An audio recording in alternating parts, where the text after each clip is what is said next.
Title: The Inspiring Life Story of Charlie Chaplin, A Journey from Hardship to Happiness. Hello and welcome. Today, you will listen to the real-life story of Charlie Chaplin. This story is told in clear and slow English, so you can improve your listening, vocabulary, and comprehension. It is a story of poverty, struggle, talent, and success. Let's begin the inspiring journey of Charlie Chaplin. Charlie Chaplin was born on April 16, 1889, in London, England. His full name was Charles Spencer Chaplin. He was born into a family that struggled with poverty and hardship. Charlie's father, Charles Chaplin Sr., was a singer. But he had a serious problem: he drank too much alcohol. Because of this, he was not a responsible father. He did not stay with the family, and he did not support his children. Charlie's mother, Hannah Chaplin, was also a singer and an actress. She worked in small theaters, but she earned very little money. She tried her best to raise Charlie and his older brother, Sidney. But life was not easy for her. When Charlie was still very young, his parents separated. His father left, and his mother became the only parent for him and Sidney. They often did not have enough food to eat. Sometimes they were cold and hungry. Sometimes they had no proper place to live. Charlie later said, "I was hardly aware of a crisis because we lived in a continual crisis." This means that he thought difficulties were normal, because they happened every day. Even though life was full of problems, Charlie's mother gave him something special. She gave him love and encouraged him to sing and perform. She often sang for him at home. Charlie watched her carefully and copied her movements. This was the beginning of his passion for acting. But tragedy was waiting. Hannah's health started to fail. She lost her beautiful singing voice and became very sick. She could not work anymore. Charlie and Sidney had no choice. They were sent to a workhouse. A workhouse was a place for poor children. It gave them food and shelter, but life there was very strict and sad. The children had to follow rules, and they lived in crowded, cold conditions. Charlie felt lonely. He missed his mother's love and attention. As Hannah's health grew worse, she was sent to a mental hospital. Charlie and Sidney now had to survive on their own. They were just small boys, but they had to act like adults. This experience made Charlie stronger and more independent. But it also made him sensitive to the pain of others. Even in those dark days, Charlie had something special. He observed people around him. He watched how they walked, how they spoke, how they laughed, and how they cried. He remembered every detail. Later in life, these observations helped him create unforgettable characters. Then, something extraordinary happened. When Charlie was only 5 years old, his life changed. One evening, his mother was performing on stage in a small theater. Suddenly, her voice broke, and she could not continue singing. The audience grew angry. They shouted and demanded their money back. The theater manager looked at little Charlie. He pushed him onto the stage and told him to sing instead of his mother. Charlie was very small, but he began to sing a popular song. At first, the audience was surprised, but then, they laughed and clapped. They enjoyed his performance so much that they threw coins onto the stage. Charlie picked up the coins, smiled, and bowed. At that moment, he felt something magical. He realized that he could make people happy. He could make them laugh and forget their troubles. That night, Charlie discovered his true gift: he was born to perform. Even though he was poor, even though life was cruel, he had something no one could take away: his talent and his ability to make people smile. From that day, Charlie wanted to be an actor. He dreamed of standing on stage and bringing joy to people. But the road ahead would not be easy. He would face many more struggles before his dream came true. Still, deep inside, Charlie believed in himself. He carried a small light of hope. And that light would guide him through the darkest times. After his first performance on stage at the age of 5, little Charlie never forgot the feeling. He remembered the sound of the audience laughing. He remembered the warm clapping of their hands. He remembered the coins that fell on the stage like small treasures. That moment planted a dream inside him. He wanted to perform again. He wanted to make people smile. But dreams are not enough. To achieve them, Charlie needed chances, and chances were rare for a poor boy in London. Charlie and his brother Sidney continued to live in poverty. They often changed homes, sometimes sleeping in crowded rooms, sometimes in places that were not safe. They wore old clothes. They knew what it felt like to be hungry. But Charlie was different from many other children. He had an active imagination. He could make stories in his mind. He could turn sadness into comedy. Even when life was dark, he found a way to laugh. Sometimes, he performed small jokes in the streets. He copied the way people walked or spoke. He made faces, and children laughed at him. This gave him confidence. When Charlie was about 9 years old, he found his first small job on stage. He joined a group of young performers called the 8 Lancashire Lads. This was a dance group. Charlie was not the best dancer, but he had energy and personality. He learned discipline and teamwork. The group performed in theaters and music halls. They were not rich, but they earned a little money. For Charlie, it was more than money. It was training. It was experience. And it was proof that he could belong in the world of performance. Still, Charlie was very young. Sometimes, people laughed at him not because of his jokes, but because of his small size and poor clothes. But he didn't give up. He told himself, one day, I will not just be a small boy on stage. One day, I will be the star. Charlie spent hours watching people in the streets of London. He studied the way rich men walked proudly with their hats. He watched policemen with their serious faces. He copied drunk men stumbling and falling. He even observed poor workers, mothers with babies, and tired beggars. Every movement, every detail, became a part of his memory. Later, these small observations would help him build the famous character of the tramp. But at that time, Charlie was just a boy learning about the world. Charlie's older brother, Sidney, played an important role in his life. Sidney was stronger and more practical. He worked hard to support them both.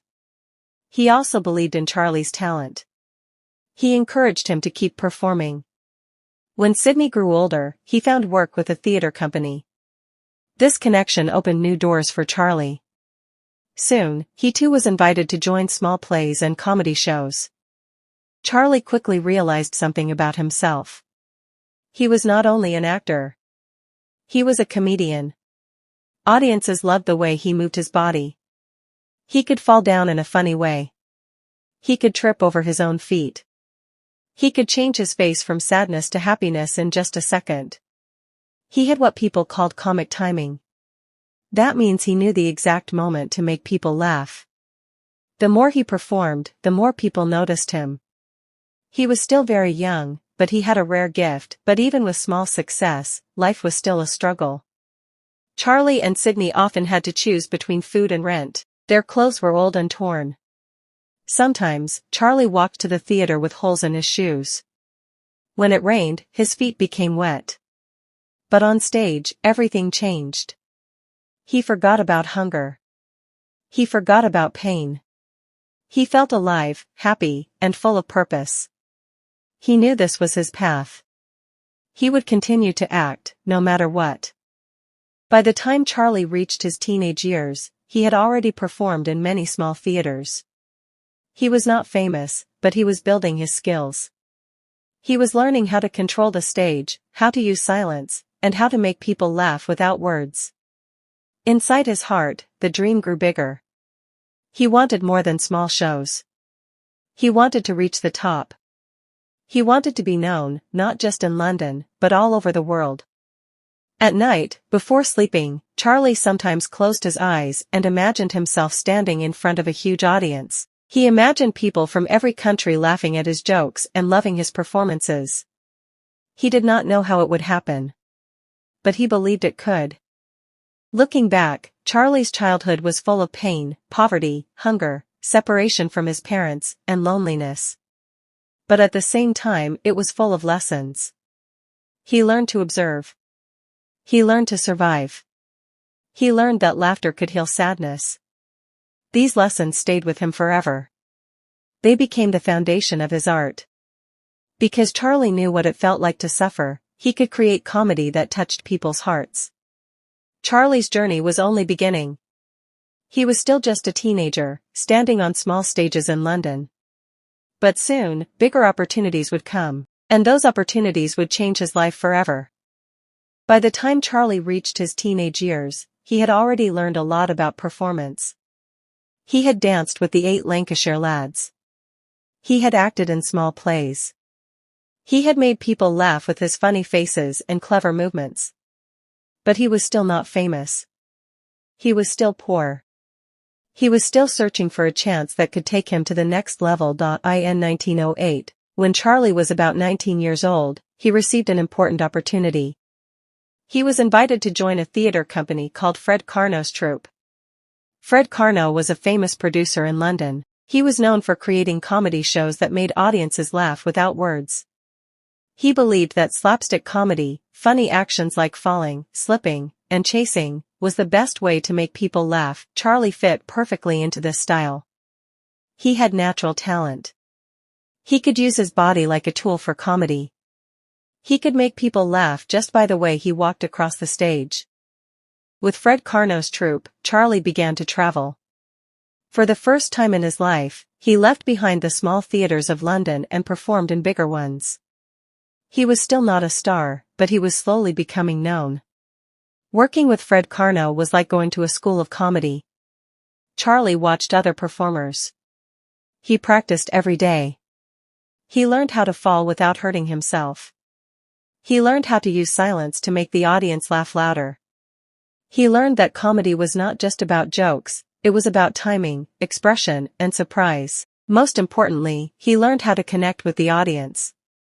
He discovered that if he showed real emotion, sadness, hope, or joy, people would care about his characters. This lesson would later make him one of the greatest comedians in history. In 1910, Fred Carnot's troupe traveled to the United States of America. For Charlie, this was an unbelievable opportunity. He had grown up poor in London, now he was crossing the Atlantic Ocean to perform in a new world. America was exciting, full of energy and possibilities. The theaters were large, and the audiences were loud. They loved comedy, and they loved Charlie's performances. One of the shows Charlie performed in was called A Night in an English Music Hall. In this play, he played a drunk man who caused trouble everywhere he went. His performance was so funny and so real that American audiences could not stop laughing. They had never seen anyone like him before. Although there were many performers in Fred Carnot's troupe, Charlie stood out. He was not just another comedian. He had something special, what people later called star quality. When he walked on stage, the audience looked at him. When he made a face, people laughed instantly. He didn't need many words. His body spoke for him. Charlie's performances in America caught the attention of important people. Among them were film producers who were searching for new talent. They believed that Charlie had the power to make audiences laugh on the big screen. At that time, movies were still silent. There was no sound, no dialogue. Actors had to use their faces and bodies to tell the story. This was the perfect world for Charlie, because he was already a master of silent comedy on stage. One film producer named Max Sennett, the head of Keystone Studios, noticed Charlie. Sennett was looking for fresh talent, and he believed Charlie had what it took to succeed in movies. In 1913, Charlie received an invitation to join Keystone in Hollywood. At first, Charlie was unsure. He was comfortable on stage. He was used to live audiences, clapping and laughing. Movies were new and uncertain. But deep inside, Charlie knew he had to take the chance. This was the beginning of his journey to becoming one of the most famous men in the world. Moving from stage to screen was not easy. Charlie had to learn how to act differently. On stage, his movements were big and clear so that even people in the back could see. On screen, the camera was close to his face. Every small movement mattered. At first, Charlie felt nervous. But soon, he discovered that film gave him new power. He could create characters that lived forever on screen. He could reach not only hundreds of people in a theater but millions around the world. Hollywood was very different from London. The sun was bright, the streets were wide, and the film industry was growing fast. Charlie was amazed by the energy of the place. He was also a little lonely. He was far from his brother Sidney and his old life in England. But he told himself, "This is my chance. I must not waste it." Charlie threw himself into his new work. He watched other actors. He learned how cameras worked. He practiced in front of mirrors. Slowly, he began to feel comfortable. Charlie's first films were simple. He played small roles, often as funny side characters. But in 1914, he created something new, something that would change his life forever. He put on a pair of oversized trousers. He wore a small, tight jacket. He added a bowler hat and a cane. And finally, he painted a small mustache on his face. This was the birth of the Tramp, the character that would make Charlie Chaplin famous all over the world. The Tramp was poor, clumsy, and often unlucky. But he was also kind, hopeful, and full of dreams. People saw themselves in him. They laughed at his mistakes, but they also loved his heart. With the Tramp, Charlie Chaplin was no longer just a young actor from London. He was on his way to becoming an international star. Charlie's rise had begun. But with fame would come new challenges, pressure, jealousy, and the responsibility of making people laugh during difficult times. The boy who once lived in poverty was about to face a new world of success, opportunity, and fame. And his journey had only just begun. Charlie Chaplin was now in Hollywood, working for Keystone Studios. He was still young and new in the world of movies. But very soon, he would create something unforgettable. In 1914, during the making of a short film, Charlie had an idea. He wanted to create a character who was poor but proud, clumsy but charming, funny but deeply human. He went into the dressing room and searched for clothes. He put on trousers that were too large, a jacket that was too tight, and shoes that were far too big. Then he added a bowler hat on his head and held a small cane in his hand. Finally, he painted a tiny mustache just under his nose. When he looked in the mirror, he saw someone new. He saw a character who was both comic and tragic. This was the Tramp. The Tramp first appeared in the film Kid Auto Races at Venice, 1914. In this short movie, Charlie's character tries to stand in front of the camera during a children's race. The audience laughed immediately. They loved the funny man with the odd walk and the serious face. What made the Tramp special was not only the comedy. It was the heart. Even though he looked silly, he also looked kind. People felt sympathy for him. They saw their own struggles reflected in his character. Very quickly, the Tramp became famous. Audiences demanded more films with this character. Charlie began to act in one film after another. By the end of 1914, he had appeared in 35 films for Keystone. In only 1 year, Charlie Chaplin had gone from being an unknown actor to being one of the most popular comedians in America. But Charlie was not satisfied. He wanted more than just acting. He wanted control over his films. He wanted to direct, to write, and to decide how the comedy should look on screen. In 1915, Charlie signed a new contract with S&A Studios. Here, he earned more money and had greater creative freedom. He began to write and direct his own films. This was an important step. Now, Charlie could fully shape the Tramp's adventures. One of his most famous films from this time was The Tramp, 1915. In this movie, the character helps a young woman but in the end walks away alone, still poor and unlucky. The film was both funny and sad. Audiences cried as well as laughed.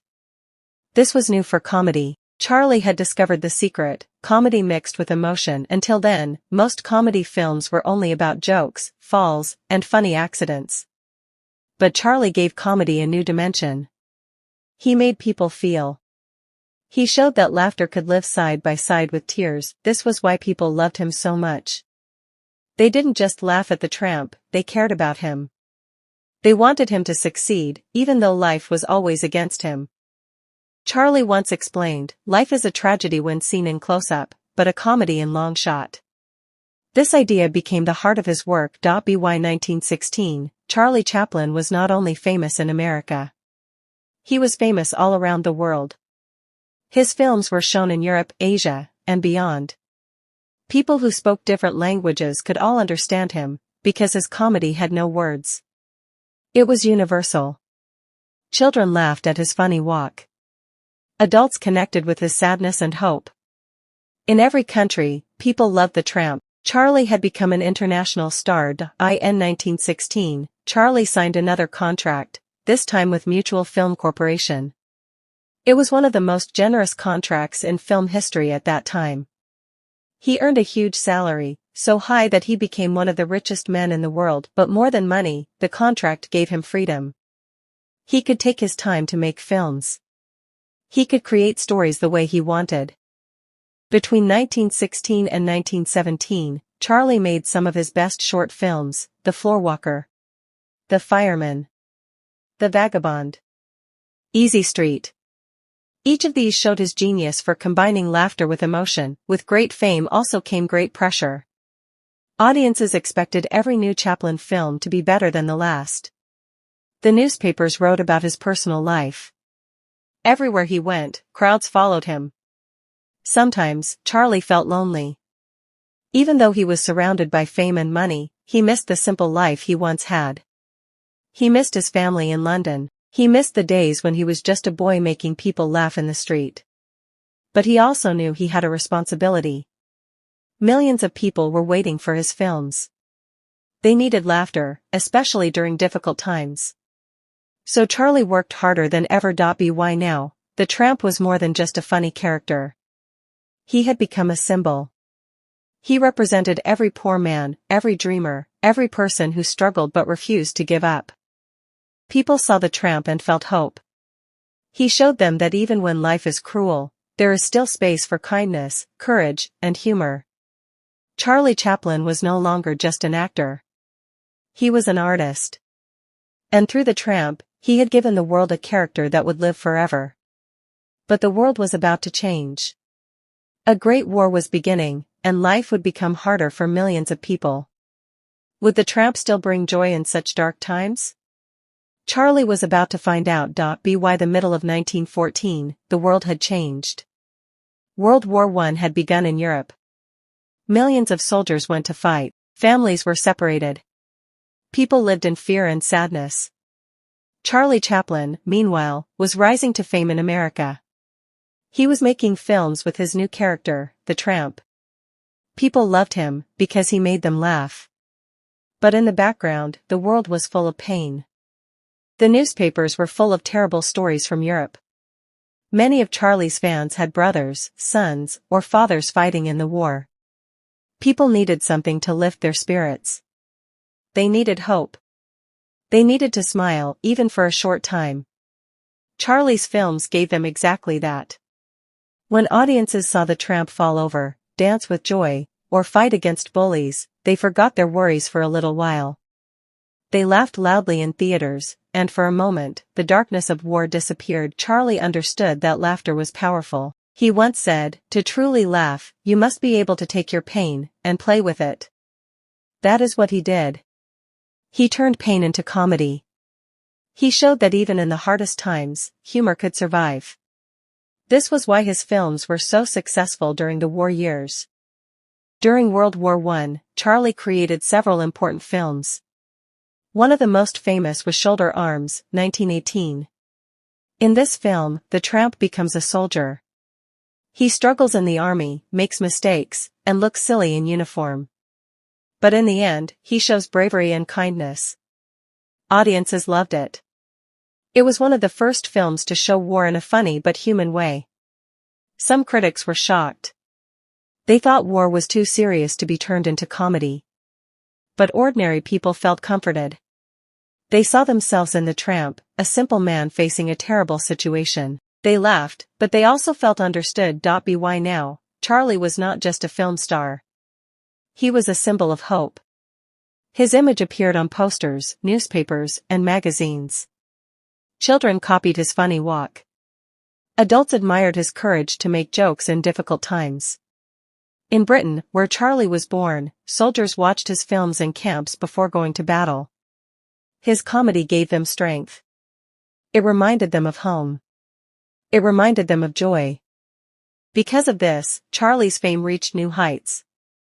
He was now one of the most recognized faces in the entire world. He could not walk down the street without being surrounded by fans. His salary grew higher and higher. By 1917, he was one of the richest men in America. But Charlie did not forget his past. He remembered the hunger, the poverty, and the sadness of his childhood. That memory kept him humble. He used part of his money to help people in need. He believed that success meant nothing if it was not shared. Even though his career was shining, Charlie's personal life was complicated. He was famous and rich, but he often felt lonely.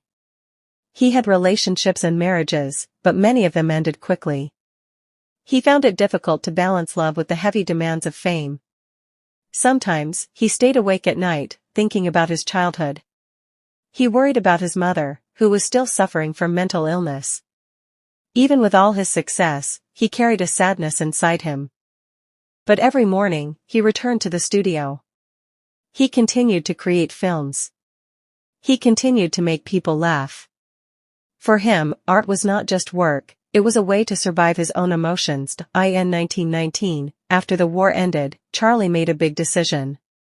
Together with 3 other famous figures, Mary Pickford, Douglas Fairbanks, and D.W. Griffith, he founded his own film company, United Artists. This was revolutionary. Until then, actors depended on studios for work. But now, Charlie could produce and control his own films. He would no longer be just an employee, he would be the master of his own art. With United Artists, he had full creative freedom. He could take more time to make films. He could choose his own stories. He could put his heart and soul into every detail. For a boy who had once lived in workhouses and walked the streets of London with holes in his shoes, this was an incredible achievement. He was now a powerful man in Hollywood, creating his own films and shaping his own destiny. But Charlie knew success came with responsibility. He wanted his films to be more than just entertainment. He wanted them to speak to people, to make them think, and to give them hope. World War I was a dark time for the world. Millions of lives were lost. Families were broken. Nations were wounded. But in the middle of all that sadness, Charlie Chaplin and the Tramp gave people something priceless: laughter. He reminded the world that even when life was painful, there was still room for joy. That was his gift, and it became his mission for the rest of his life. Charlie was now more than a star. He was a legend in the making. The next chapter of his journey would bring even bigger films, deeper emotions, and challenges he never expected. The little boy from London had become the man who made the whole world laugh. But his story was far from over. The war had ended, but the world was still healing. In this period, Charlie Chaplin entered what many people call his golden years. He made films that not only made audiences laugh but also touched their hearts. In 1919, Charlie had joined United Artists, the new company he co-founded. This was a big step. It gave him complete control over his films. He was no longer just an actor. He was now a director, writer, producer, and star of his own work. For Charlie, this freedom was everything. It allowed him to create films in his own style, without interference from big studios. He could take as much time as he wanted to perfect his work. But with freedom came responsibility. Audiences expected greatness, and Charlie felt the pressure. He had to deliver something truly special. In 1921, Charlie released one of his most beloved films, The Kid. This was not just another comedy. It was a story filled with emotion, inspired by Charlie's own childhood. The film tells the story of the tramp, who finds an abandoned baby and raises him as his own son. The child grows up, and together they face many struggles, but also share love and laughter. Charlie cast a young boy named Jackie Coogan in the role of the child. The chemistry between them was magical. Audiences felt the deep bond between the poor tramp and the little boy. The film was a huge success. People laughed at the comedy, but they also cried at the emotional scenes. It was one of the first films in history to combine comedy and drama in such a powerful way. Charlie later said that the kid was a reflection of his own life. He knew what it felt like to be abandoned, to be poor, to long for a parent's love. Through this film, he shared his pain, but also his belief in kindness and hope. The kid made Charlie Chaplin more famous than ever. It was shown not only in America but across Europe, Asia, and South America. Everywhere, audiences connected with the story. Even people who had never seen poverty in their own lives felt the emotion. The Tramp, once again, had touched the hearts of millions. After The Kid, Charlie continued to create films that balanced humor and humanity. In 1923, he made A Woman of Paris. This was different because he did not star in it. Instead, he wanted to prove he could direct serious drama. Although the film was not very popular at the time, critics later praised it for its elegance and emotional depth. In 1925, he released The Gold Rush, one of his greatest masterpieces. In this film, the tramp goes to Alaska to search for gold. He faces hunger, loneliness, and many dangers. One of the most famous scenes shows him cooking and eating his own shoe. Audiences laughed, but they also felt his struggle. Charlie himself once said, "This is the picture I want to be remembered by." In 1928, he created The Circus. This film told the story of the tramp accidentally becoming a star in a circus. It was another mix of laughter and sadness, and it won Charlie a Special Academy Award. While Charlie was enjoying great success, the film industry was changing. In 1927, The Jazz Singer was released. It was the first big film with sound. Audiences were amazed to hear actors speaking on screen. This was the beginning of the talkies. Silent films, which had made Charlie famous, were now disappearing. Many silent film stars lost their careers because they could not adapt to sound. But Charlie was different.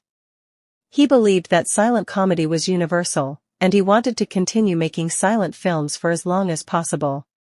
He felt that the tramp did not need words. His body language, his expressions, and his actions spoke more than dialogue ever could. While his career was shining, Charlie's personal life continued to be stormy.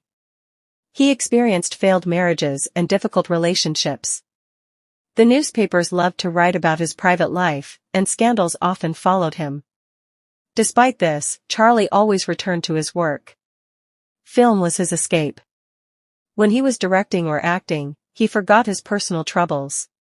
He poured all of his energy into creating art that would last forever. By now, the tramp was more than just a comic character.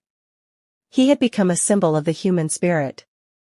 In every film, the tramp was poor, unlucky, and clumsy, but he was also kind, hopeful, and full of dreams. Audiences saw themselves in him. They felt encouraged by his ability to survive, no matter how hard life became. In many ways, the tramp was Charlie Chaplin himself. Through this character, Charlie told the world his own story, of pain, of struggle, but also of resilience and laughter. By the end of the 1920s, Charlie Chaplin was one of the most famous people in the entire world. His films were celebrated everywhere. He was not just an entertainer, he was an artist who had changed the history of cinema. But he knew that the world was changing. Sound films were taking over, and audiences wanted something new. Charlie had to decide, would he change the tramp, or would he keep him silent? The answer to this question would lead to some of the most important films of his career. Charlie was entering a new stage of his life. He had achieved greatness, but the world around him was shifting quickly. The next decade would test his creativity, his courage, and his ability to remain true to himself. The 1930s arrived, and the world was once again in trouble. The Great Depression had begun. Millions of people lost their jobs. Factories closed. Banks failed. Families had little food, and many lived in poverty. This was the world that Charlie Chaplin stepped into with his films of the new decade. And even though sound films were now everywhere, Charlie chose a different path. By 1930, almost all films had sound. Audiences wanted to hear actors speak. But Charlie believed the tramp should remain silent. He thought words would destroy the universality of the character. Without speech, the tramp could be understood by everyone, no matter what language they spoke. So, While Hollywood was rushing to make talking pictures, Charlie decided to continue making silent films with music. This was a brave and risky choice. Many people thought he would fail. But Charlie trusted his vision. In 1931, Charlie released one of his greatest masterpieces, City Lights. The film told the story of the tramp falling in love with a blind flower girl. She mistakes him for a rich man, and he does everything he can to help her. The film was full of comedy. Audiences laughed as the tramp fought a boxer in the ring, or got into trouble on the streets. But it was also full of deep emotion. The final scene, where the flower girl regains her sight and realizes the tramp is poor, is one of the most famous in cinema history. When the film was released, sound films were already popular, yet City Lights became a huge success. Critics and audiences praised it as a masterpiece of both comedy and romance. Albert Einstein himself attended the premiere and applauded Charlie's work. The film proved that silence could still be more powerful than words. While Charlie enjoyed success, the world around him was growing darker. The 1930s were marked by economic depression and political tension. In Europe, dangerous leaders like Adolf Hitler and Benito Mussolini were rising to power. Fascism and dictatorship threatened peace. Charlie paid close attention to these changes. He wanted his films to speak not only about personal struggles but also about the bigger struggles of society. In 1936, Charlie created another classic, Modern Times. This film was his last silent movie, and it showed the tramp living in the age of machines. The story begins with the tramp working on a giant factory assembly line. He struggles to keep up with the fast pace of the machines. At one point, he is literally pulled inside the gears, becoming part of the machine itself. Audiences laughed at the physical comedy, but they also understood the deeper meaning. The film was a critique of industrialization. It showed how workers were treated like machines, with no time to rest or think. Charlie used humor to point out serious social problems. The film also introduced another important character, the gamine, a poor but brave young woman played by actress Paulette Goddard. Together, she and the tramp faced poverty, hunger, and police chases. But they also shared love and dreams of a better life. The final scene of Modern Times shows the tramp and the gamine walking down a road, hand in hand, toward an unknown future. It was both sad and hopeful, a perfect ending for the silent era of Charlie's career. With City Lights and Modern Times, Charlie proved once again that his art was timeless. He did not need words to move people. His comedy and emotion could reach across all borders. For millions of people suffering during the Great Depression, his films brought comfort. They showed that even in poverty and hardship, there was dignity, love, and laughter. However, not everyone supported Charlie. Some critics said he was old-fashioned for refusing to use sound. Others attacked him for including political messages in his films. In America, during the 1930s, some people feared anything that sounded critical of business or government. They accused Charlie of being too radical. Charlie was not afraid of criticism. He believed art should speak the truth. He wanted his films to reflect the reality of ordinary people, not just entertain the rich and powerful. During this time, Charlie found love with actress Paulette Goddard. She starred in Modern Times as his partner, and their chemistry on screen was natural and touching. Their relationship off-screen also gave Charlie happiness for several years. Paulette supported Charlie's creative ideas and gave him confidence when critics doubted him. She was one of the few people who truly understood his artistic vision. By the late 1930s, Charlie knew that the world was moving toward another great conflict.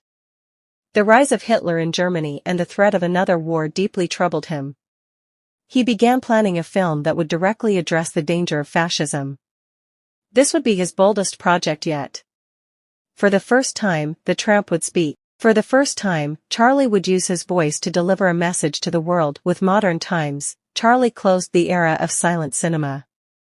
It was his farewell to the style of comedy that had made him famous. But he was not finished. He was ready to use new tools to fight for humanity and peace. The next chapter of his life would bring both triumph and controversy. It would show the world that Charlie Chaplin was not only a comedian, but also a voice of conscience in a troubled time. By the late 1930s, The world stood on the edge of another great war. Adolf Hitler had risen to power in Germany. Fascism was spreading across Europe. Millions of people lived in fear. Charlie Chaplin, who had always made people laugh without speaking a word, now felt he had to use his voice. For the first time in his career, the tramp would speak. In 1940, Charlie released his most daring and powerful film, The Great Dictator. It was both a comedy and a political statement. In the film, Charlie played two roles, a poor Jewish barber, who looked very much like the tramp. A cruel dictator named Adenoid Hinkle, a parody of Adolf Hitler. Audiences laughed at the dictator's silly speeches and ridiculous behavior. Charlie used humor to show the world how dangerous and foolish such leaders were. But the most powerful moment came at the end of the film. The Jewish barber, mistaken for the dictator, gives a speech. It was Charlie Chaplin himself speaking, directly to the world. In his speech, Charlie spoke about peace, kindness, and humanity. He said the world did not need hate and greed. He said people should fight for freedom, democracy, and love. His words were simple, but they touched millions of hearts. At a time when the world was full of war and fear, his message gave hope. The film was a success, but it was also controversial. Some countries banned it, especially those under fascist control. But in many parts of the world, people praised Charlie for his courage. With The Great Dictator, Charlie moved beyond silent comedy. He was no longer just the tramp who made people laugh. He became a moral voice, a man who used art to speak about justice. This brought him admiration, but also criticism. In America, some people accused him of being too political. The FBI kept files on him, and politicians questioned his loyalty. But Charlie refused to be silent. He believed an artist had a duty to speak the truth. After The Great Dictator, Charlie continued to make important films. In 1947, he released Monsieur Verdoux, a dark comedy about a man who turns to crime to support his family. It shocked many audiences, but it also showed Charlie's willingness to experiment with new ideas. In 1952, he made Limelight, a touching story about an aging comedian who helps a young dancer. The film reflected Charlie's own fears about growing old and being forgotten. Unfortunately, Charlie's later years in America were difficult. During the 1940s and 1950s, the United States went through a period of fear known as the Red Scare. The government suspected many artists of having communist ideas. Charlie, who often spoke about equality and criticized greed, was accused of being un-American. He denied the accusations, but the attacks grew stronger. In 1952, while traveling to London for a film premiere, Charlie was told he would not be allowed back into the United States. He had lived in America for almost 40 years, but now he was forced into exile. Charlie and his family moved to Switzerland, where he would live for the rest of his life. In Switzerland, Charlie lived in a large house by Lake Geneva. He spent his days writing, composing music, and raising his children. He continued to make films, but at a slower pace. Though far from Hollywood, he remained one of the most respected figures in cinema. His work was studied by filmmakers, actors, and students all over the world. In the 1960s and 1970s, the world began to honor Charlie again. People realized how much he had given to cinema and to humanity. In 1972, he returned to the United States for the first time in 20 years. He was invited to the Academy Awards, where he received an honorary Oscar for his lifetime achievements. When he walked onto the stage, the audience gave him a standing ovation that lasted more than 12 minutes. It was one of the longest applauses in the history of the Oscars. Tears filled Charlie's eyes. After years of exile and criticism, he was finally welcomed back with love. Charlie lived peacefully in Switzerland with his wife, Una, and their 8 children. He enjoyed music, writing, and family life. Although his health weakened in his later years, he remained a symbol of creativity and hope. On Christmas Day in 1977, Charlie Chaplin passed away at the age of 88. The world mourned the loss of a man who had given so much laughter and inspiration. Charlie Chaplin's story is not just about comedy. It is about survival, resilience, and compassion. He rose from poverty and hardship to become one of the most famous and loved figures in the world. He showed that art could make people laugh, but also make them think and feel. He used humor to fight against injustice, and he used silence to speak louder than words. Even today, decades after his death, his films continue to be watched and loved. The tramp still walks across screens, reminding us of the power of kindness, hope, and laughter. Charlie once said, "Life is a tragedy when seen in close-up, but a comedy in long shot." This philosophy defined both his art and his life. He taught the world to smile even when life was hard. And that is why his legacy will never die. Thank you for listening to the real-life story of Charlie Chaplin. We hope this story helped you improve your English listening, vocabulary, and comprehension, while also inspiring you with his life journey. If you enjoyed this, don't forget to like, share, and subscribe for more stories in clear and slow English.